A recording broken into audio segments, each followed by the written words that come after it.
Hi there, my name is Tracy Alloway. I'm an executive editor here at Bloomberg, also the co-host of the Odd Lots podcast. I am very pleased to be introducing our next guest. We have the CEO of the largest crypto exchange in the world. We're going to be speaking with Changpeng Zhao, better known as CZ, of course, the CEO of Binance. CZ, it's lovely to be speaking with you again. We have to start at the obvious point. The big drop in Bitcoin, the big drop in the crypto complex overall. What is going on? Thanks, Tracy, for having me. So with this, with the price, we don't know what's causing it. There's a lot of news that's going on right now. There's positive news and negative news. There's a China ban Bitcoin again, and then there's the El Salvador adopting Bitcoin as a legal tender. There's a lot of news in between. So it's very hard to tell. From our perspective, we just see people trade or placing orders. So, but if we compare to like a year ago, like the markets are still like 10x bigger, 10x more active, etc. So we think it's still a pretty healthy market.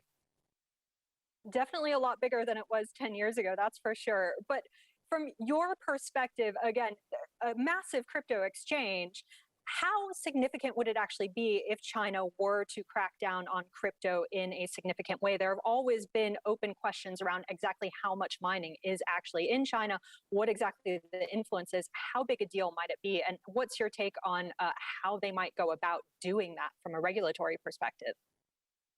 Right. So I think there will be some short-term impact for sure, given that there are a decent number of miners, or there were a decent number of miners in China. But no, this is not the first time that China's banned Bitcoin. There's multiple bans throughout the years. In 2013, there was one notice. 2017, there was another notice. And so 2013 was slightly more vague. 2017 was specifically no ICOs in the country and no crypto exchanges in the country. And then now it's like no miners. So it's a stepwise increment, but it's a big country. But then we've seen previous bans of any country on crypto, like Bitcoin recovers afterwards anyway. So I think short term, though, you will have some impact on mining, etc. But we're seeing a lot of those miners moving out of China to other places. There's some of them are sending their miner equipment to overseas. There's big shipments, etc. And Binance run a mining pool, which is around the top 5. And yeah, so we see a lot of clients moving around. But the short term, there'll be an impact. Long term, I think we'll be okay. All right. Speaking of stuff moving overseas, you mentioned a positive catalyst for Bitcoin recently, and that is the adoption by El Salvador of the cryptocurrency. Do you expect similar moves from potentially other countries?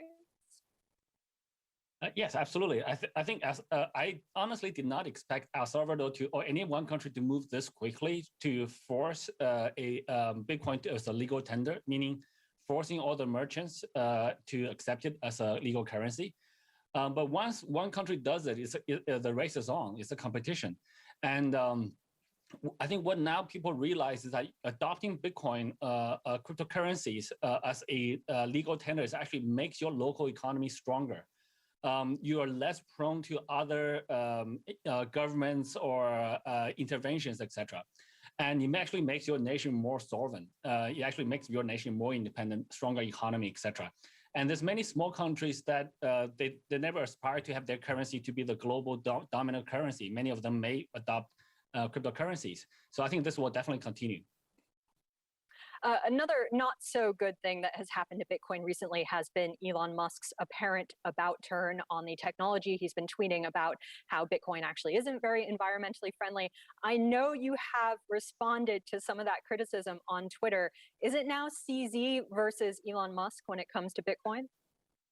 Well, no, it's definitely not CZ versus Elon. Number one, it would not be a fair fight. I wouldn't win.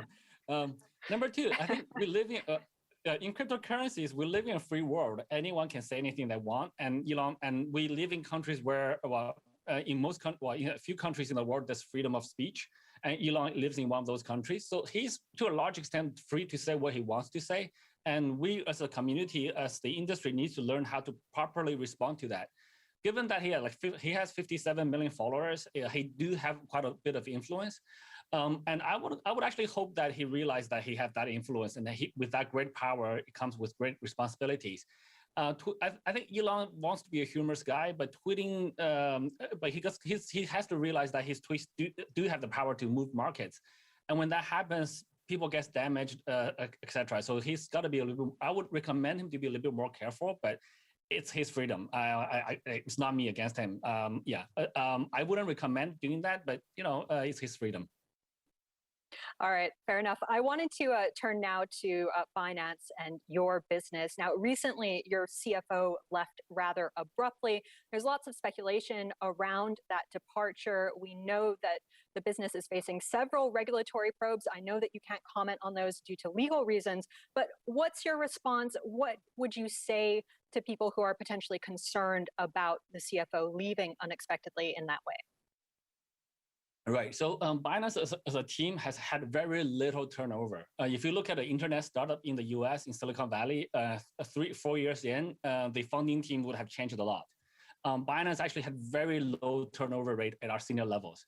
But we can't, Wei left for personal reasons. He left on very good terms. He contributed to Binance for 3 years. And look, there will be some turnover. So yeah, we wish him luck, and we want to thank him for his services. So there's not much more I can comment. Like, these things happen. It's not such a big deal. Okay, let's turn more broadly and talk a little bit about one of the big developments this year, which has been the rising popularity of DeFi. A lot of really interesting technological developments happening there. How does a centralized exchange like Binance actually compete with a DeFi or decentralized exchange, something like Uniswap, where you can basically go on and start trading without having to deal with a middleman, without, in some cases, even having to enter much personal data? What do you have up your sleeve when it comes to competing with DeFi, and how much competition would you expect that to be? Sure. Well, there's a couple of things. Number one, we don't view ourselves as competing with decentralized exchanges. Like our centralized exchange, we don't view that as competition. Fundamentally, they service two different type of users, actually. The centralized exchanges service users who are more comfortable with the email, password, they're okay with providing the KYC information, etc., and they get customer support if there's an issue. Decentralized platforms like Uniswap, like PancakeSwap, these are sort of, they run on smart contracts. It's great, and there's no KYC, as you said, there's no KYC AML information provided. And you have to hold your own keys. If you lose your own keys, you lose your funds, and then no one can help you. So we kind of view those two as very separate products. And instead of us competing with them or fighting with them, we actually want to join the DeFi space. We want to provide more products in the DeFi space. So we want to provide both. So we traditionally, Binance do have a decentralized exchange, which is slightly different from the current DeFi, but we funded, we bootstrapped, we give grants to a number of DeFi projects, including PancakeSwap and other things like that. So we don't view it as competition. And we don't view it as fighting. We want to join. We want to promote all of them. Well, just on that note, I know you have your own smart chain project going on. Yeah. How is that going? And do you have any additional upgrades planned? Any other projects when it comes to that? Right. So the Binance Smart Chain is actually a community project. It uses the Binance brand name. We let people use the Binance name all over the place. We don't really protect it that heavily, as long as it's we think relatively positive for the ecosystem. It is a basically feature similar same to Ethereum, but faster, high capacity. I think my understanding is that project team, that sort of project community is focused on just improving performance, handling more loads. Binance Smart Chain has not really taken users away from Ethereum. The Ethereum guys are still using Ethereum. The Ethereum blockchain, the number of transactions have now dropped. But the Binance Ethereum transaction fees are relatively high, so Binance Smart Chain is much lower cost. So I believe there's a much wider range of people who are now able to or willing to pay like $100 per transactions, and they're now all using Binance Smart Chain. So now we can see the Binance Smart Chain transaction volumes are somewhere between 4 to 7x of Ethereum. So there's actually more users using that. So we see that as a complement. Again, not such direct competition. Well, there's another project that you are about to roll out, and that has to do with NFTs or non-fungible tokens. What are you planning there, and how difficult, or is it potentially a different type of challenge to roll those type of assets out on a centralized exchange versus something like a cryptocurrency? Yeah, so NFTs are slightly different than what we typically call cryptocurrency fungible tokens. So basically, you can any one Bitcoin is pretty much the same as the next Bitcoin, whereas NFTs is the one item, the unique. So in terms of that type of behavior, the trading technology involved, it is somewhat different. But I do believe NFTs are unlocking a huge potential in the crypto space. It provides a new way for creators to monetize their work, which wasn't available to creators before. So this is huge. And so in fact, we are rolling out 2 NFT platforms at the same time. One launched last week, one's launching this week. One's centralized, the one last week's decentralized, the one this week is centralized. So we're actually always providing both options to users. We don't know which one will be more popular, but both are bootstrapped and funded by Binance. We'll just see how it goes. We'll let the users choose.